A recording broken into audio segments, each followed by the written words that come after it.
Thaipusam, the dance of devotion. Thaipusam is celebrated in January or early February by Tamils across the world. The festival falls on the full moon day of Thai, just after the harvest festival Pongal. The name Thaipusam is a combination of Thai, the 10th month of the Tamil calendar, and the star Pusam or Pushya.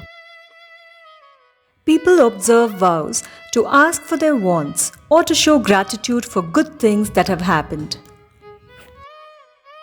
On the festival day, devotees often undertake an act of hardship and sacrifice. Some devotees walk long distances to the temple, balancing pots of milk on their heads as an offering for God. Others carry a kavadi to the temple. The kavadi is a wooden or iron arch with a wooden base decorated with peacock feathers, flowers, and pictures of Lord Murugan. 2 pots with milk may sometimes be hung on both ends of the kavadi. Over 20 different types of kavadis are carried. Each kavadi weighs between 3 kilograms up to 7 kilograms. Pal kavadi, Pushpa kavadi, Sarpa kavadi.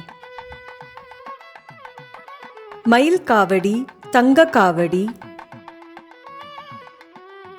Agni kavadi, and many more.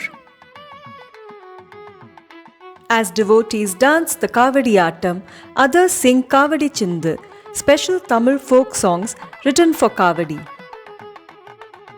Many devotees perform acts of self-mortification, such as piercing spears through the cheeks, fish hooks on the body which may even hold fruits or tiny pots of milk, or even fire walking known as Thimidi. Colorful temple processions with chariots holding Lord Murugan and his consorts make the festival spectacular. There are various legends about the origins of the Thaipusam festival. It is believed that on Thaipusam day, Goddess Parvati gave Lord Murugan the divine veil or spear. The veil helped him defeat the Asura kings Surapadman, Tarakasura and Simhamukhan. According to another story, Lord Murugan eavesdropped on a conversation between his parents, Goddess Parvati and Lord Shiva. He thus learned the true meaning of the Pranava mantra Om. The furious goddess cursed her son for this stealthy act. Lord Murugan then underwent a long penance. On Thaipusam day, Lord Shiva and Goddess Parvati forgave him and lifted the curse. In some places, Thaipusam commemorates Tripura Dahanam, the destruction of Tripura.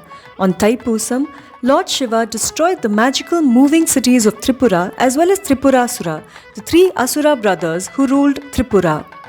It is also said that on Thaipusam, Lord Shiva heeded the request of his devotees, the sages Vyagrapada and Patanjali and King Hiranyavarman.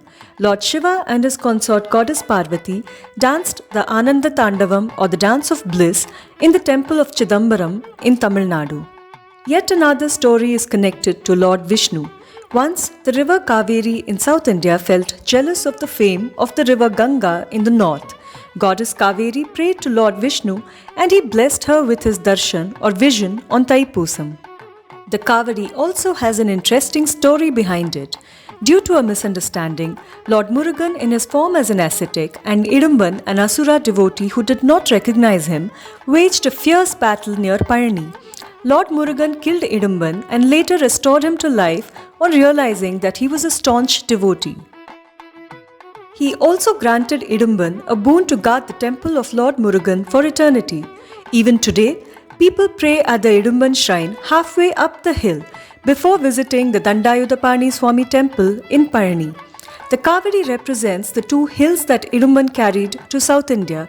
It symbolizes the physical burden of the devotee, which he carries as a sign of his devotion and sacrifice. Thaipusam is celebrated with great fervour and enthusiasm in India and also in many other countries where Tamil people have settled. To know more about how the festival is observed in places as far apart as Fiji, Sri Lanka and Indonesia, watch the second part of this video series on Thaipusam.